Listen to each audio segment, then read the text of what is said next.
When you sell a business, and you understand this for sure, right? Any business, anything you're not selling features, you're selling benefits. Yeah.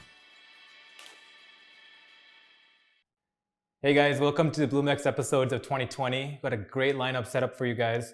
As you notice, we got a new location now. We're filming out of Huddle Share Space. It's a new co-working space out of Scarborough. We're operating out of here as well. But of course, we got to give out a main shout out to MCRO, who continues to be a mainline sponsor for the show and for everything that we do. So remember, guys, if you're looking for any apps to make any apps, create any software, definitely consider them in your process. They do a great job. They support us, and they can definitely support you. Happy 2020, guys. Awesome. We have Karen here from TAKU, and also a point of sale company, apparently. We're going to get down to that. Yeah. But Karen, thank you so much for coming on our show. I think it's the 39th episode. You know, it'd be hilarious if today I've been counting down every episode we've had a guest on for, but it'd be hilarious if each of them I'm wrong at, but hopefully not. Anyways, 39th episode, fourth episode of the 2020 edition. First time we're filming out of this location at Huddle Share Space. Wow, first time. Okay, awesome. Right, so it's been great so far, and we have a great bunch of guests today, but really excited to talk to you and learn more about what your industry is. But thank you for coming on the show. Thank you for having me. Yeah, so let's start off a little bit about who you are as a founder and what got you into retail technologies. Yeah. What's your background? Well, the background is a little bit odd, Okay. just so you know. Okay, so for me, most people in the retail space usually come from a very long storied history in retail, and for me, it wasn't that simple. And I think most entrepreneurs have a path they never expected, right? And that's really what's normal for entrepreneurship. For me, I actually started in marketing, corporate marketing, many years ago. I'm not going to name the years, but so when I started, all I wanted to do was work in CPG. That's all I wanted to do. I wanted to work in a big brand that everybody knew, and that was kind of my life, what I thought would be my life. I did that for a couple of years, and I realized the scope is really small. I really enjoyed being able to challenge myself, be able to do more. And I ended up moving further, eventually moving into, so I did work for a while in consumer packaged goods. I worked for Labatt for a little while, and I worked in marketing, and I learned a lot. Yeah. But then so you did Labatt? Yeah, I started there, Okay. actually. And then so eventually I went into promotional agency. Okay. Learned a bit more there, and I said, okay, this is really interesting. But then an opportunity came up for me. So I ended up starting a wholesale business in Toronto. Well, in the GTA, in Markham, actually. What were you wholesaling? It was home decor. Okay. So not exciting stuff, but I wanted to be my own boss. I was really young. I thought being my own boss was just going to be a lot easier than it was. I mean, I enjoy the challenge. I enjoy the work and all of that. But, I certainly downplayed a lot of the sacrifices that are required. But learned a ton, had an opportunity, however. So what scale do you bring this wholesaling business up to? It wasn't a huge business. I mean, we got close to about $1 million, right, in annual rev. But at the end of the day, it was tiring. Yeah. And I was still really young. I mean, I was in my 20s, right? So I chanced upon an opportunity to go to Asia. So my husband and I talked about it, and we decided, you know what, at the end of the day, we don't have anything to tie us down right now. If we want to do anything, we should do it now. Right? You got to do it before you decide to really settle down, right? We were married already, and we said, okay, let's give it a shot. So in 2007, we moved to Asia. So we were in Hong Kong originally, and I was working at that time for a manufacturer in Asia. And then I eventually started moving more and more from marketing into operations. So got into that. And then later on, I met a technical partner in Taiwan. So I was working at that point in China, southern China, in manufacturing. Sorry, were you working for yourself, or were you working? No, I was working for others. Okay. But I had my own trading firm in Hong Kong that I was doing trading for, and then I started Training or trading. Trading. Yeah, okay. Import exports. Okay. So I started to do a bunch of other stuff, and then of course I decided to move into retail. So I had a retail business in Taiwan also with a partner. Okay. So kind of busy, right? Yeah. I mean, this is where I think a lot of entrepreneurs go, right? Especially when you're younger, you really have the energy, you really have that drive. I mean, still have those things, but at the same time, I also didn't think about balance. There was no balance, right? I literally worked 24/7 all the time, every day of the week. And I have to be honest, I burnt out. Yeah. Like my husband and I both decided after 8 years, you know what, this is not how we envisioned it. And we also didn't really think that there was kind of a way out of this. Even if there was a financial return, we were starting to really suffer in terms of our work-life balance, our health, everything, right? So our families are here. My husband's from Montreal originally. My mom, you know, my parents are all here. My sister's here.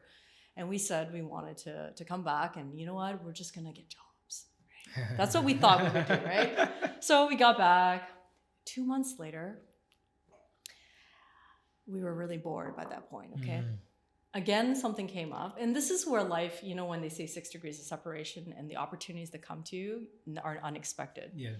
So when we were in retail in Asia, wholesale and retail, we found that there was no real cloud platform that could handle the high volume of inventory we were dealing with.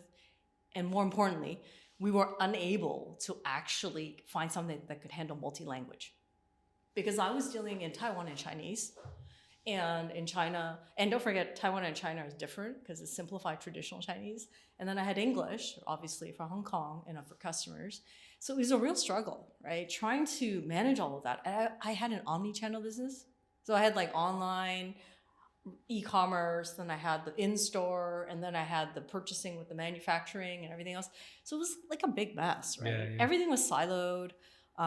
Working abroad was really, really difficult when you're flying around. And so I was looking for an opportunity to either work for a business that was solving this problem, or maybe even look at solving it myself. But, you know, long story short, I get back and I chanced upon an opportunity. So kind of through a family friend, I found out that there was a installed point of sale. So that means kind of a legacy point of sale, right? Point of sale, I don't know if you're familiar with it, is retail management software. Yeah. Right? But it's not as simple as a pin pad or a checkout point. Retail management software today means CRM, purchasing, possibly marketing, e-commerce, all of that stuff is all integrated together, right? Shopify is a really great example, a business I really admire, but they deal with a certain type of business and they're e-commerce heavy, right? So for me, my focus was higher inventory volumes, larger size businesses. And this business I chanced upon was run by an owner who was going to close it. He was 70 already. Kids didn't want it. Point of sale is a funny space, super sticky.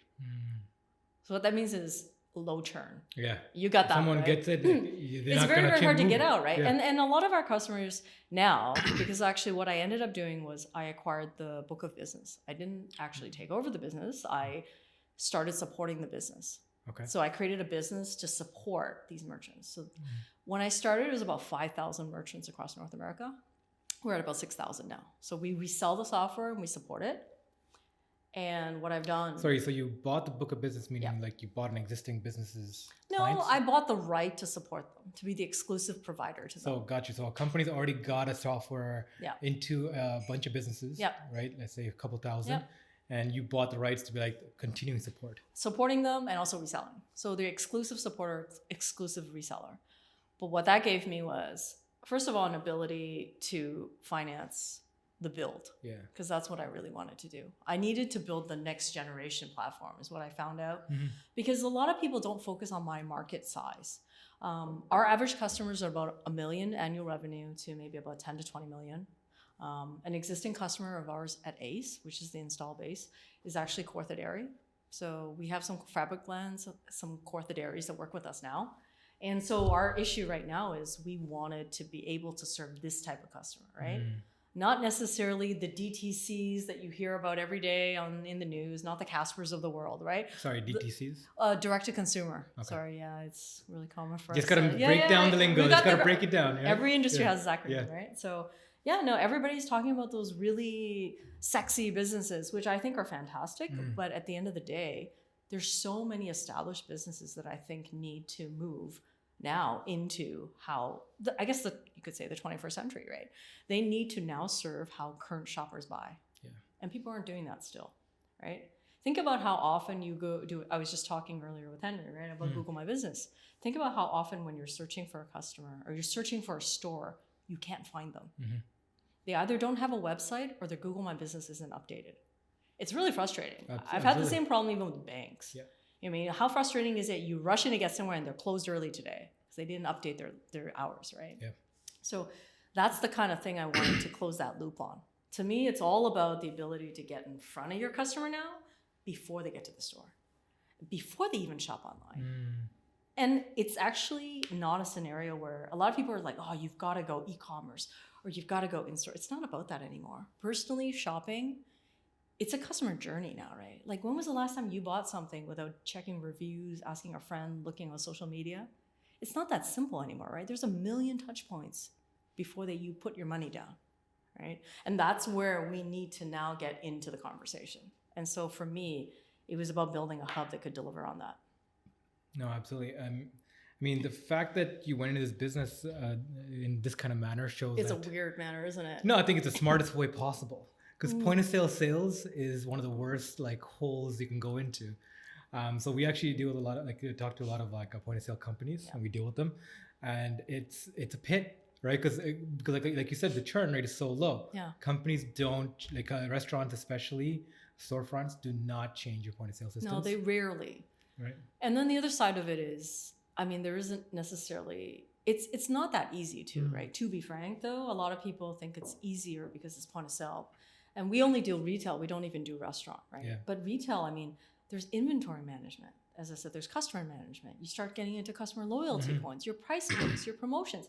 That stuff is not simple to manage, but there's a perception that it is. And so therefore it's not easy to, for example, rebuild a whole application, which is why we were looking, I financed the business differently on purpose. Because number one, I'd done it a couple times before and I knew how hard, number one, it was to build a business with no customer base. Yeah. But second of all, at that point, I wanted to bootstrap, right? I didn't want to look at financing at that point because obviously you understand this very well. You dilute too early, it's a big risk. And also the possibility of success may not necessarily move in the direction and the trajectory you want to move it towards, right? Because you're trying to chase growth at all costs sometimes. So for me, I wanted to make sure I did the build. We bootstrapped the build at least. And then at that point, when we have a money-making machine, then that's when I'm really starting to talk to, some of the investment that's available out there. So how do you quantify that? Like, when does it become like a money-making machine? When is it not just revenue positive, profit positive?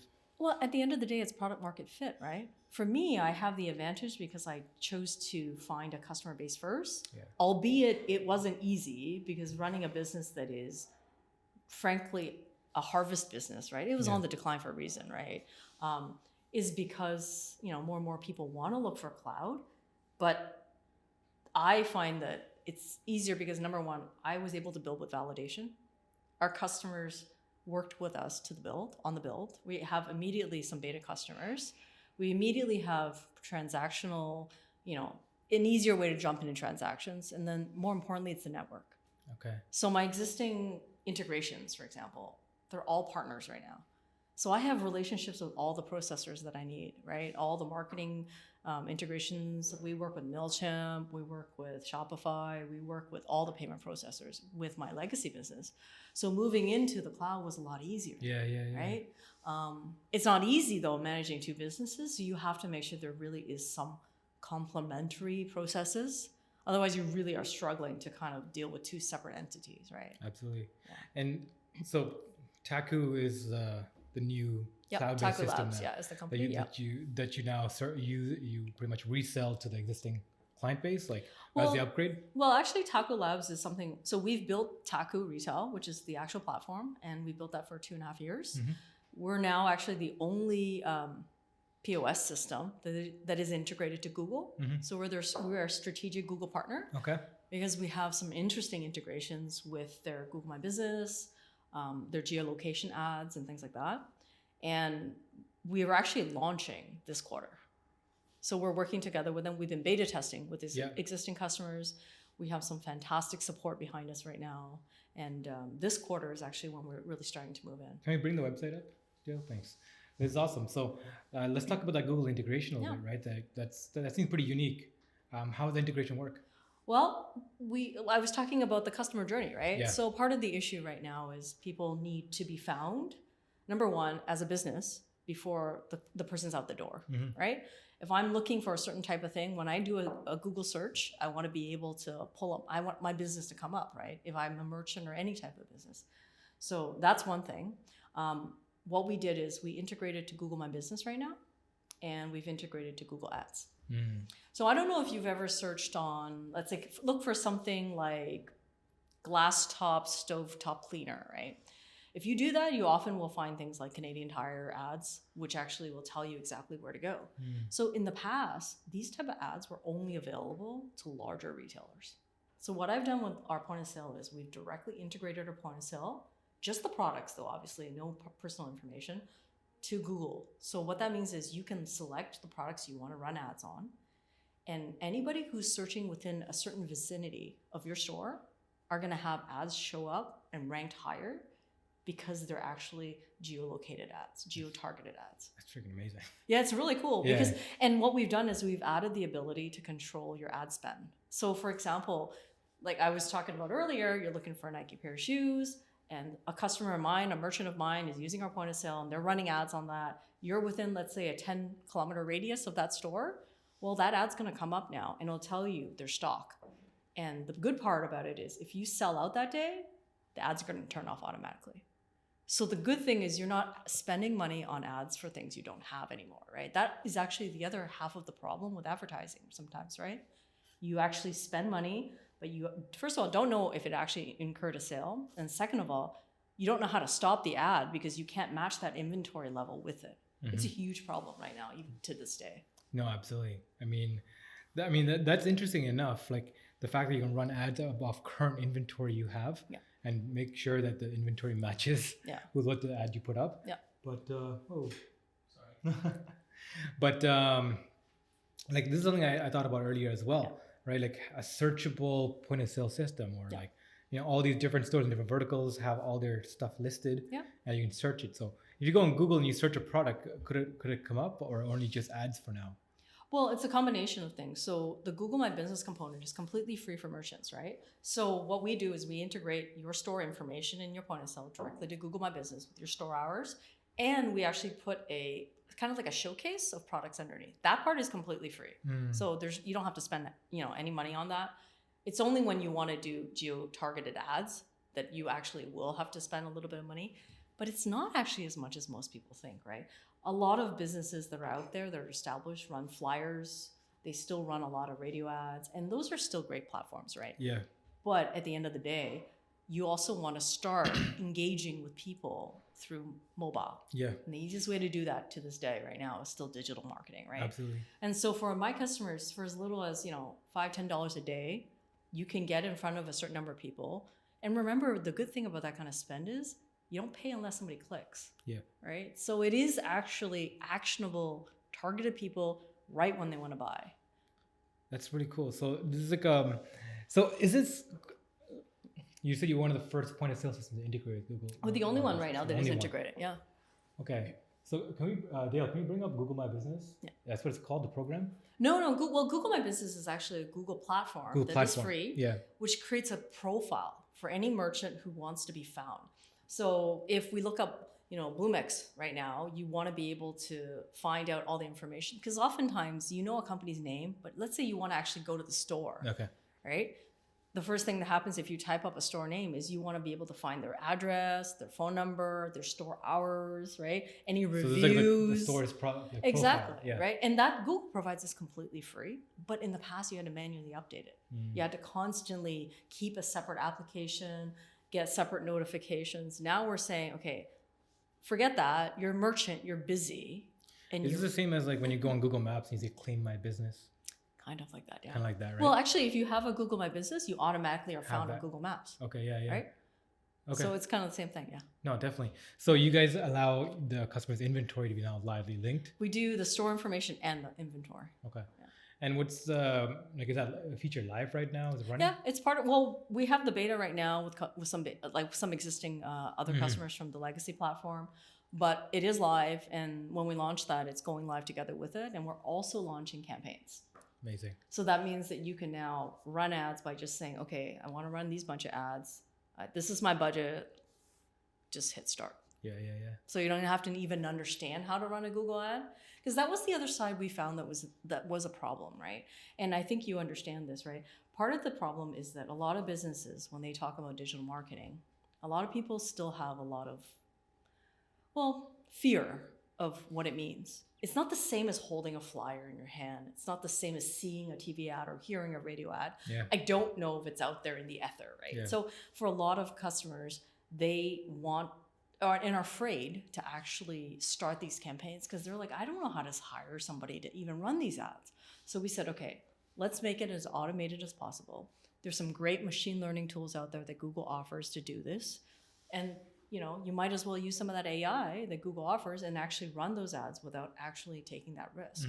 You can turn them off anytime you want. So there's no real risk for you, right? You can try it out. And most of the customers that have done it, because we have an iteration right now, and when they test them, definitely conversions are higher than regular search ads, higher than your average, any other click-through ads that they're running right now.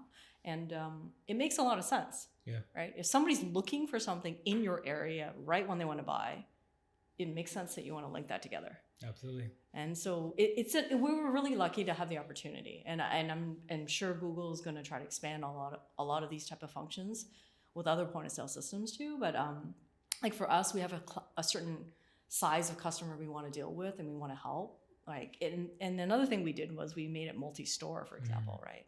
And that's something that's also been a struggle, because I don't know if when you walk into a store and they don't have your size, and then they can't search the other stores to find out they have your size. That's the type of frustration now that I think shoppers are not willing to accept anymore. Of course not. Yeah. Right. They're like, I just go on Amazon. And the other side, the sad part is you probably spent money to get them to the door. You spent money to get them into that store. To sell on behalf of somebody else. Exactly. Yeah. And so we have to close that loop for merchants nowadays.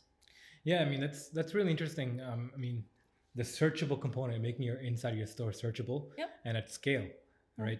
How's it been when it comes to so you have this existing pool of people that you can introduce this product to, but for new, like you said, point of sale is really hard to sell. You got to have a go-to-market, right? Yeah. So for us, that's kind of where the secondary benefit of having a base is. Remember when I talked about relationships? Partner marketing is so key, I think, for most B2B businesses, right? B2C is a little bit different. When you're selling to consumer, you have other opportunities, right? And I think many people are seeing this now with the implosion of paid, heavy driven businesses. I think that now with the implosion of WeWork and all these other, I think really, really expensive startups that really are actually still fantastic ideas. Part of the problem has been that there hasn't been enough emphasis on the down and dirty of using your customer base, right? You need to get a base of influencers, even when you're B2B, not just B2C. A lot of people have the perception of, and a lot of people understand the idea of influencer marketing, right? With B2C, right? You gotta get those really initial adopters to love your stuff and share it. It's the same thing with B2B though. There's absolutely no difference. If you sell right now a point of sale system into a main street area, and there's a leader in that area, meaning that everybody looks up to, that store is going to help share that technology to all the people down the street, because there's going to be a BIA in that area, right? So whatever it is you are selling, business improvement area, right? So every area of, most cities have this and most regions have it. Toronto has it for sure. So all the different districts usually have an association of local merchants, local businesses that are trying to really rejuvenate and just make that area thrive. Are these chambers of commerce? No, they're usually run by, they're volunteer for sure. Usually, obviously nonprofit. And all these businesses are doing, and all these volunteers are doing, is just making sure people are living in an area where there's a nice blend and a nice mix of businesses to help, right? You don't want to have just condos, and, we need to have that mix of businesses throughout. And I love my chain stores, but you also want to support independent businesses. Yeah. Right. And that's part of it, right? And I mean, I was a small independent retailer before, so I totally get the struggles and I get those pain points, and I wanted to see that happening, right? And I think it is to some extent. You're seeing people more and more want to go back to walking the main street, right? People are kind of shying away from just major malls only, right? They want to expand the way they shop.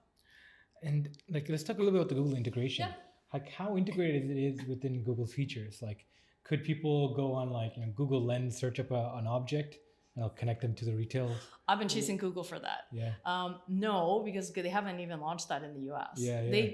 But the thing is, I know that they're expanding into those type of things. I unfortunately am not that tight with Google yet. I'd love to be, but I mean, for me, the information that is in a point of sale is data that should be helpful to the merchant. And nobody has really tried to find a way to make it actionable. It's actionable that's the issue, right? A lot of people tell me all the time, I want to be able to collect my data. Okay, then I ask them, so what are you going to do with it? They're like, I don't know. So collecting data for the sake of collecting data isn't useful, right? You can utilize inventory history to see trends. You can start matching information to keywords, search trends in Google. There's so many things that people could do, but they aren't yet because their systems either don't allow them to do it or, they're not familiar with it. So we found out not only do we have to give them the tools, we have to make it easy. We have to make it super easy. And that's actually what half the struggle has been like. UX design has been half of our struggle because we wanted to make sure, we wanted to give them a system that, they could learn it on their own. They could easily figure it out because it's intuitive. It's so hard to do that now because everybody's used to the simplicity of something on a mobile, something on a tablet, something on like you have to make it responsive. So our platform, for example, is fully responsive, right? So you can run it on any platform, any device. Our world is changing dramatically, right? It was completely different, 10, 15 years ago when we bought software and we bought things. When I bought my first POS for my own business, God, the things I was looking for are now I realize, for example, one thing is payment processing. I didn't realize buying a certain system would restrict certain things like who I use for my processing. The processing fees are tied to who I use. Next thing you know, I'm paying a lot more than others, right? So there's so many things you need to learn as a retailer. And, I'm privileged to have had the opportunity to work in those fields in all the different sectors. So I'm hoping that, we are here to help Canadian and US merchants basically get ahead, right? Yeah. I mean, point of sale market has changed dramatically. Before it was just like an entry market, like anyone just kind of hawking software can kind of get in. Because they're just selling software as like a package, right? You pay one-time fee, license fee, and boom, it's yours. But now, especially the cloud and like, software as a service and like subscription-based, it's become more very competitive within a very limited amount of players. It is. And specialization like this is definitely going to help you stick out. Well, we definitely hope so too, right? But it is a funny thing, right? The move to cloud, right? A lot of people who have been used to buying single licenses, and those businesses exist everywhere, from Tim Hortons, everybody's still using those, right? And it make a lot of sense. They're great, fast applications. But, I'm sure you understand, cloud is the future, and the reason why is you need to be able to access your business data all the time, from anywhere. And more importantly, you need to get those updates. A lot of people will actually they're scared of updates, right? But the fact of the matter is, just like people talk about Tesla, you know how you can go to sleep and wake up the next day have a new car? You need those updates now because the world is changing too fast. You just can't afford to not have the latest security patch or all those other things that come up, right? It's so scary. But the pace of change is what it is, and you've got to match it if you want to survive. Absolutely, and that's one of the biggest things, vulnerabilities with the Windows, is most people do not make the patches, or not download the patches or do the updates, and that's what the security threats are. Like the vulnerabilities are, people are looking for that who did not update. We still have customers that use our legacy platform in XP. We try so hard to move them over, and we convince them. We're obviously compatible all the way to Windows 10, right? But we tell them, look, it's not about just whether or not you like the Windows platform or not, or whether you're afraid of the platform. It's the fact is it's not supported and it's not secure, and you're taking money, right? So you have to be cautious about your data and everything else. And it happens, right? And unfortunately, POS tends to also be sometimes a target of ransomware, right? Which is why, again, you have to be careful with how you back up data and that's why cloud is so great, right? There's automatic built-in redundancy. So, But funny enough, that's why people are so scared of the cloud, because they think it's so, like so integrated that like it's a risk. But I'd say it this way. Think about the amount of money that Google, Amazon, Microsoft, all these big players put in the security of their data servers, right? Think about how much money you put into protecting your servers, right? obviously the amount of money they spend is going to far exceed what we do. Yep. And so to have that backup, and obviously those guarantees with SLAs and everything else is very, very different. Yeah. Like that's the exact same counter argument I would make to customers when I used to sell smart home equipment, right? And people are like, "Is this secure?" I'm like, "Well, Google has a $5 billion security infrastructure backing this, right? So yeah, it's pretty secure." And I mean, absolutely, that's one of the main reasons you want to work with these big players when it comes to privacy and security is they offer that kind of security, and if they don't, it's a huge value loss for them. Yeah, and I mean, you have to be vigilant, right? Yeah. Any merchant, any business owner has to be vigilant, right? Because often the security isn't actually the technology or even like somebody hacking you. It's internal. And that's, another thing that's a problem with POS is a lot of people don't think about how deep access rights should be given, right? You have to be able to manage who you give access to. People need to be able to know that they have the ability to limit their data, who can access all and see that kind of data. And that's been a problem also, right? Because a lot of people are trusting and it's great that they are, but then half the times the shrinkage and theft in retail is very, very significant. Yeah. It's in some cases over 20%. Jeez. Yeah. So think about that as a loss for some people. And now when you add the return rate of e-commerce, you're talking about some serious cost to your business if you're not managing that properly. Absolutely. I mean, let's step back for a second and talk about like you as the founder, like building this platform. Is this the first digital product you've ever made, or did you make anything else? Yeah, this is actually the first digital product I made my own. I have two other co-founders, right? So I am the CEO of the business, but I'm really lucky to have two co-founders that I can work with, and to build this and that's the funny thing. I had a conversation with Google's technical team. We work with them quite deeply because we're part of Google Cloud also, or we use them. But what we found out was they told us that they don't actually work with any businesses that don't have at least two or more founders.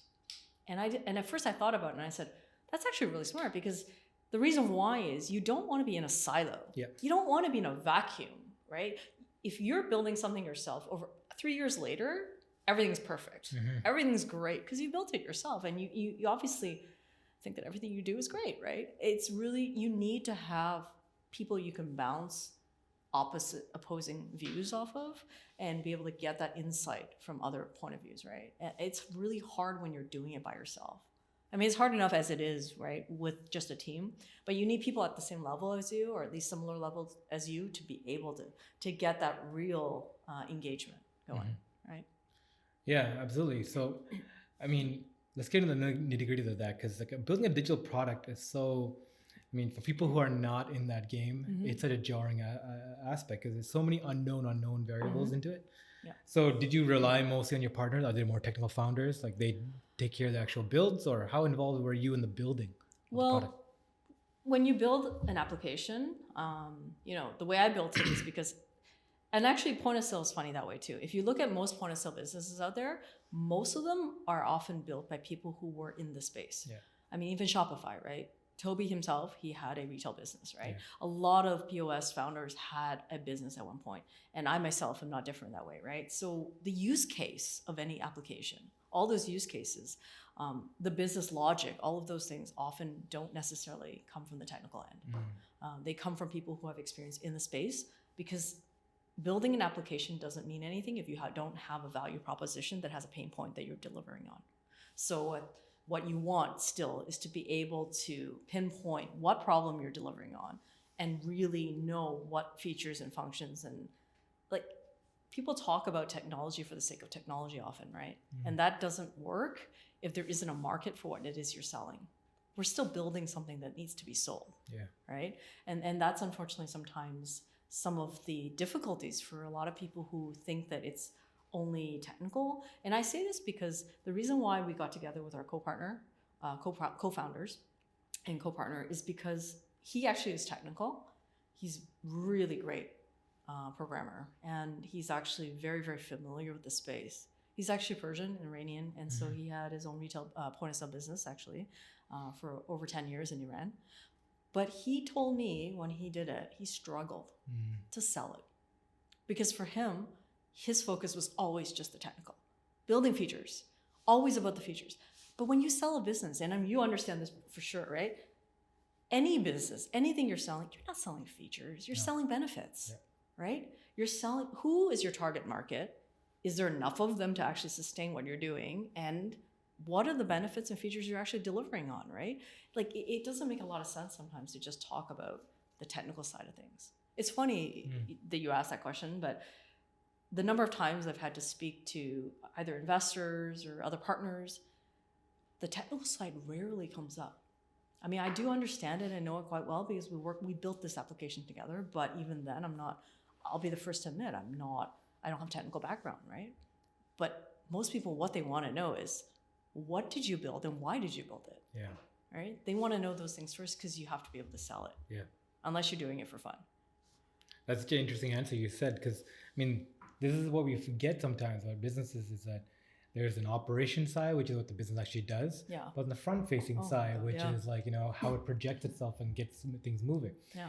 And this is a problem that we actually deal with a lot with a lot of founders, because especially a lot of technical founders will build these beautiful projects, this nice like V8 engine shining and gets done, but they don't know how to move it. Yeah. Right. Other than like they had like an initial sale or like they spun out of a different company that'll buy from them or initial customers.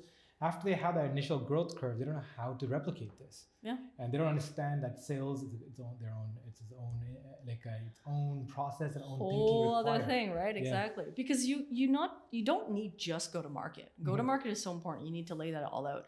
But you need to manage the whole entire process and workflow if you want to keep your cost of acquisition low, right? Because that's the other half of the problem. Most people are like, let's just throw money at it. Let's just hire a bunch of outbound salespeople. Personally, I'm not a huge fan of outbound sales unless you are at the enterprise class or above. You sell to large businesses that are, certainly large national brand name businesses that have people in functions, you absolutely need outbound sales. But if you're selling to certain size of business where there should be some self-serve component, or in the speak of the funnel, right? When you talk about the marketing funnel, you need to bring people through the funnel to a certain point, automate it if you can. And then at that point, when it's a warm lead, they're really seriously interested, then you bring your people in. Inside sales. Yeah, I'm a big fan of either automation or inside sales, and only because the class of customer and the people that we deal with fall into that. And I sometimes see a lot of businesses, to me at least, that I feel that it's expensive for them to move right away into outbound sales because they don't know how else to get those customers, right? So. Yeah, I mean, it's really interesting because like sales again has been moved into like more empathy driven, more relationships based people, because there's so much variety and choice out now in the marketplace. People rather go with what's comfortable. They actually go with the relationship. I trust this person. I have a good feeling with this company. I believe what they believe. They support the causes that I support, right? The way they shop, people shop now, even for like in the B2B realm, it's almost like, what are your value sets as a company? How can I trust you? How can we do business together? Yeah. Right.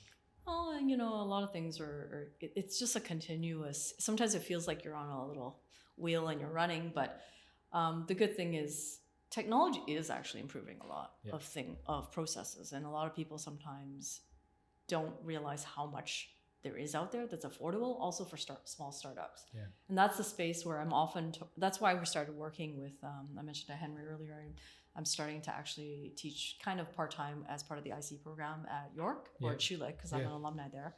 And so for us, part of it is trying to be able to explain to people, okay, you don't need to necessarily use the most expensive CRM there is out there. There's other tools and there's so many functions and things you can use that are available to startups.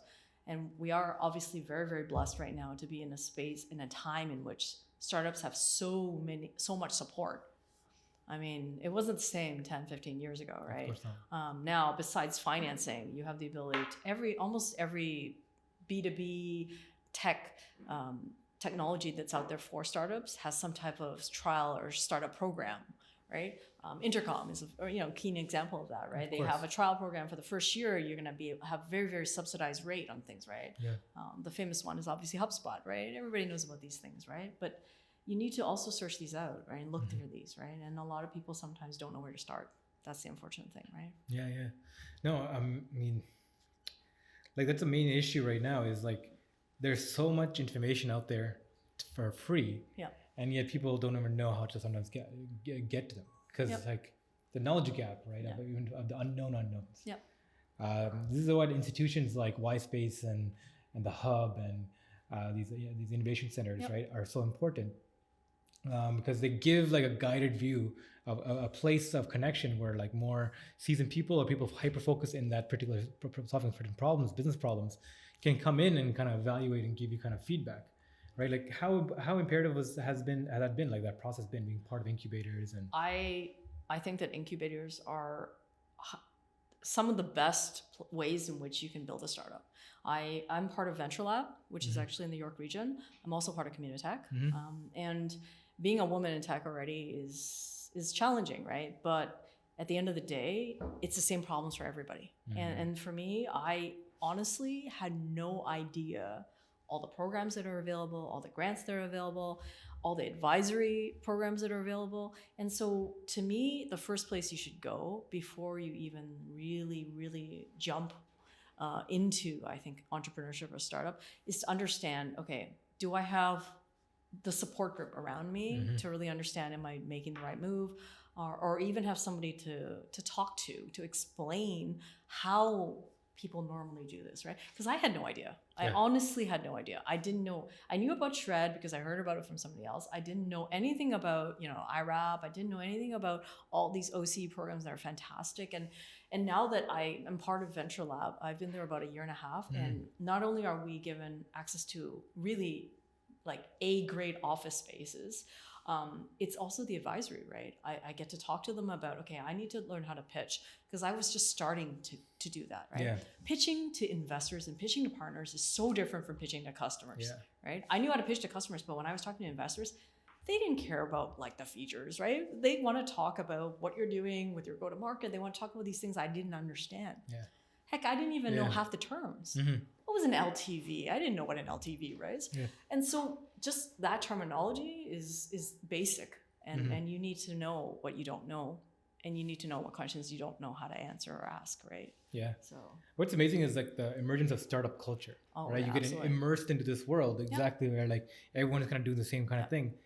And I mean, we've been part of it so much now that me and Henry joke about, like, when we step out and meet other people who are not in it, it's hard for them to see there's a whole industry. Yeah, it is. Right? Like the innovation economy has become a thing where like people are putting time and effort and energy into building companies almost as if they would do careers in before, right? People I think can now choose a career in innovation.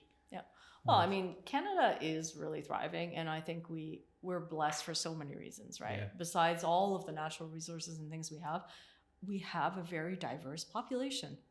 And I think that Toronto is finally, not just Toronto, but most places in Canada are being recognized for that, because it brings so much variety and so much experience here. And we are able to utilize that as a country and leverage it for innovation. And I'm so glad to see that. And I'm so happy to come back here, right? Because for me, Canada's always home. I was born and raised here. And it was a little weird when I went abroad, because I was like the reverse, right? I was born in Canada and then I went to Asia for years. And I was like a fish out. I was an odd duck over there, right? And I come back and this whole world has changed since I've come back, and I love it, because people talk about Silicon Valley, but reality is when you see what we're doing here, and obviously what the academic institutions are doing here, there's no reason why you need to go south of the border to raise money. There's no reason to go south of the border to build a fantastic business as Shopify has done, right? Absolutely. So, I mean, let's talk about that experience, right? Moving to Asia. Like, was that done to like go back to your roots? If you're born and raised here, why the need to go back home? Like, well, I was always I want to do something that other people aren't doing. I also wanted to experience and see what it would be like to work outside of Canada, because I think that most people who come from an ethnic background, there's so many people in Canada and Toronto, right? I grew up in an odd, family, right? So at school, this is your stereotypical Canadian experience. I go home, Asian values, right? And that's very typical for most people. And so I was brought up in a certain way to believe a certain set of values, and it was often sometimes counter to what I would learn in school, right? And so I thought, you know what, you're right. Maybe to some extent I wanted to find out more about that. But at the same time, I was also thinking that Asia would be the next big growth engine, right? for the world. It was already, I mean, I was lucky to kind of catch the tail end of Hong Kong being part of that, right? And so you want to move outside, and we have so many opportunities as Canadians to do that. Besides everybody having family roots and friends, I mean, the way our country works, I mean, we're lucky we have great relations with so many places, right? And you can travel and work abroad. My sister ended up working in Hong Kong. She ended up moving to the Netherlands. She worked there for a while, right? And then once you've worked abroad and then you come back, number one, you appreciate Canada so much more for everything. And I happen to like snow, which is odd, but the other side of it is you really, really understand and truly appreciate what we bring back from all those other places.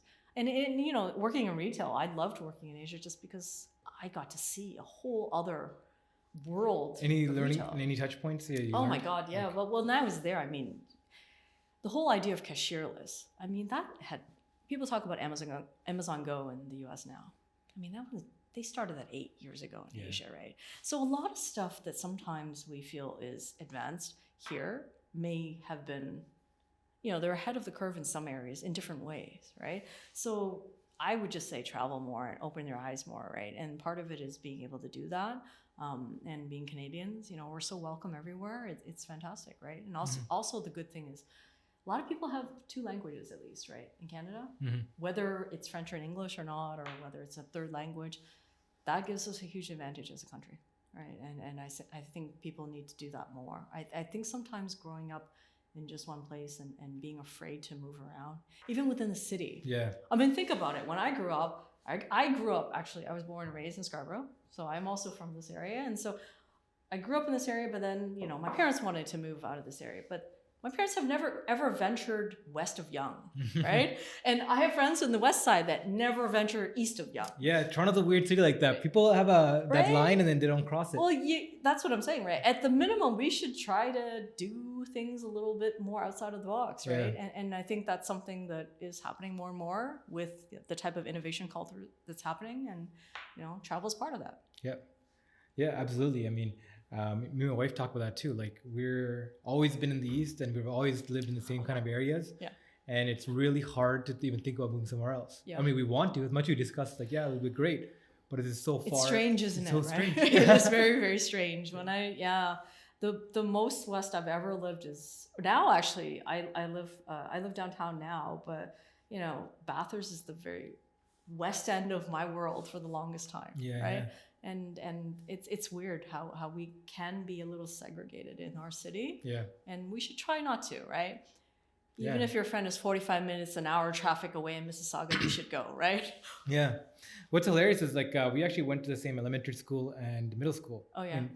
Difference in different time periods. But that's the only thing. But like it was cool to connect about that. I mean, what was that like growing up in Scarborough, right? Like I find like my entrepreneurial journey started from literally Scarborough, like selling stuff at school, right? Pokemon cards to like to CDs in middle school in Macmillan, right? It was How about you? Well, Scarborough is a diverse area of the city, right? And I love the fact that I grew up the way I did. Not just diversity. I mean, it was all different types of things, right? Both in terms of food, obviously, fantastic food, great. I mean, that's one thing I gotta say about Toronto, which is unusual about most of when you travel, is that you can really find that diversity of food and people and thought. And no, I mean, I was at Mac long time before you, I think, though. But no, they had some really great programs, right? They had an enrichment program there, which I was a part of, and I think, you know, it's just a question of the fact that we're lucky with the schooling systems we have. People really do need to know that what we have here is superior to so many other countries I've seen and been to, right? So, and after living abroad, you feel like and reinforce that value. It really has. You feel that difference because a lot of places there really isn't as much of a public education focus still, unfortunately, to get a good education. I don't think that's the case in Canada. I'd like to hope that it stays that way, right? Absolutely. I mean, we're gonna wrap up soon, but let's talk a little more about like your thoughts for the future, right? Like, I mean, you've become from a serial entrepreneur to like now like a innovator by creating this new digital platform and building products, right? let's talk a little bit about like your futurist kind of visions, right? Now with like the software and automation, like we're part of like the fourth industrial wave where everything's changing. Software is kind of eating the world. The future of work looks so different. Like, what does the future look like to you? Like, any thoughts on that? Well, I mean, the first thing is people talk about closed loop, right? So right now, the first thing that needs to happen is there needs to be closed loop, because at the end of the day, everything is data. To me, though, that comes with responsibilities, actually. And it's not something I'm saying lightly. I mean, privacy concerns are something that I think need to come up more and more. When you talk about the futurists, a lot of people talk to me about, every time I talk to somebody, they tell me, are you going to do AI? Are you going to do machine learning? And yeah, for sure, those are technologies we need to look into, and then we're going to apply to the data we have. But I think we really need to first get a good grasp on what exactly that means for the future in terms of usage of data. Because I think that we're running a risk right now with a lot of our businesses. There isn't enough emphasis on this right now, I think, in a lot of the tech sector. And I think there is also still too much of a divide in terms of support for women in tech. It's a strong point for me. I know you're probably asking me about the future of tech on retail tech and all of that stuff. But even before that, I mean, we have to talk about who are we actually pushing things towards, right? I'd love to see more women in tech. I want to see more diversity in tech before we even talk about that stuff. The reason why is AI and machine learning are here to stay, and those things are biased. And we need to have a greater and broader diversity of scope in the conversation. I'm really excited about the abilities and the opportunities that automation and workflow automation brings with data. And like for example, like Sidewalk to me is a super interesting idea. I'm also tend to be one of those people that I love convenience, right? To a certain extent, I'm willing to sacrifice certain things in exchange for convenience, right? But it's a scary world. And I say that because I lived abroad. Not to say anything bad about any regimes around the world, but it is a scary world. Once data's out there, it's hard to bring back in. And so we just want to be able to manage that better. It's just something I keep in mind when we built our platform. We actually put a lot of thought into it, more so than I think. So like in an ideal world, like how can we fix this data problem? Because it's a big problem, right? Like the data breaches, there's privacy insecurities, just people leaking data and not understanding this new oil that seems to be, pretty much like, coming out of thin air, out of the ether. How do we securitize it? Well, for one thing, I think the minimum is managing consent is something we're not doing well.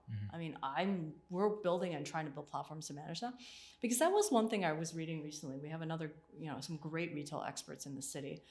Doug Stevens is one, and he actually talks about, for example, the retail store is the new media platform actually now, right? You shop on your phone now, you buy the stuff and you might pick it up in the store. And so the store has become a marketing platform almost, right? And so how do we manage that consent?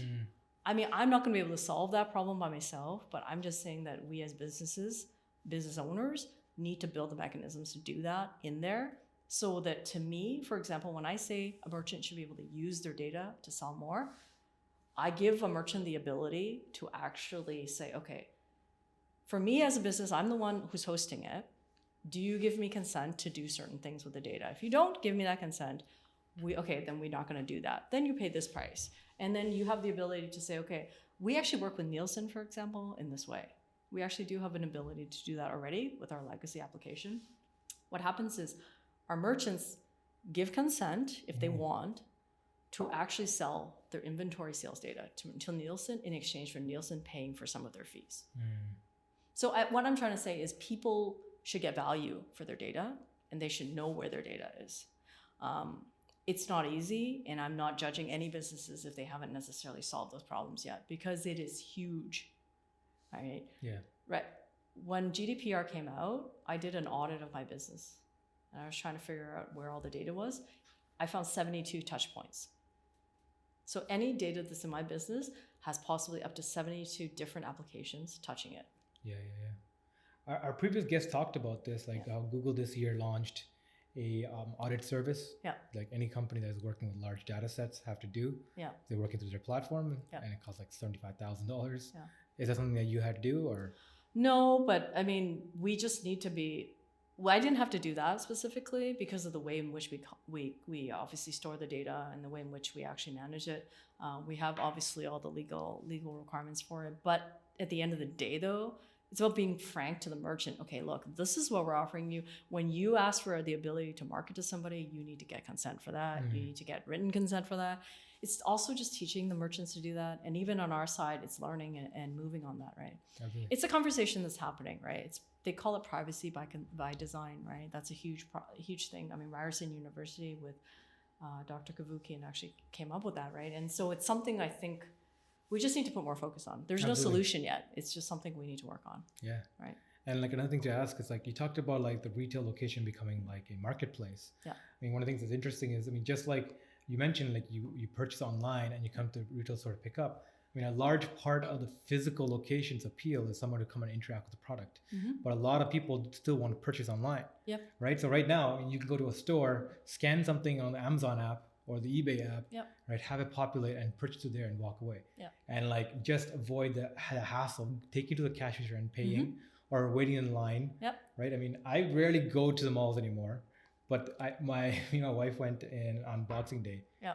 And geez, lineups, right? Like I'm like experiencing this like it's for the first time Yeah. all over again, and it's almost like, I mean, would a retail like tool like yourself in the future do this, where like try to go in that space where somebody's in the store, they can just scan it and purchase it online to the location? It's going to be two things, right? I think what's going to happen now is a combination of the online is going to be both a catalog. So people who sometimes don't even necessarily buy online, but they want to see what you have. I'm saying like buy in store, like digitally within the store. Well, that's going to happen eventually. Like self-serve. Oh, yeah. That's going to happen too. But I think the first initial stage for most retailers are going to be BOPIS. We call it BOPIS, but it's basically buy online, pick up in store. So you buy it online, but you easily pick it up in store. No more lineups. You go somewhere, it's already packaged for you. I think that's the initial phase. And I think that's the easier thing for a merchant to do than even e-commerce. I actually recommend it to merchants. The reason why is the return rates are lower and the cost of fulfillment is lower. You're not paying for free delivery. Yeah. Right. So that is an initial stepping stone, but the next step is exactly what you said. How do we? So you think that's going to be an evolution? It's an evolution. Yeah. I mean, it's any retailer who's moving from flyer to learning to do all of that is not going to be able to jump right away. And let's be frank, Walmart's been doing it for a couple of years. Target's starting to finally see a renaissance in their business because they did it. It took them years though. Yeah. And these are big businesses. So we should be piecemeal, but towards the right direction, right? Absolutely. So, yeah. Perfect. Karen, this has been amazing. Thank you so much for sharing so much about retail tech and TAKU and everything you're doing. Well, I appreciate the opportunity. It's really interesting. I really hope to keep in touch and get some more updates of how you guys grow, especially after your launch. Cool. Really great to hear from you. Thank you for coming on.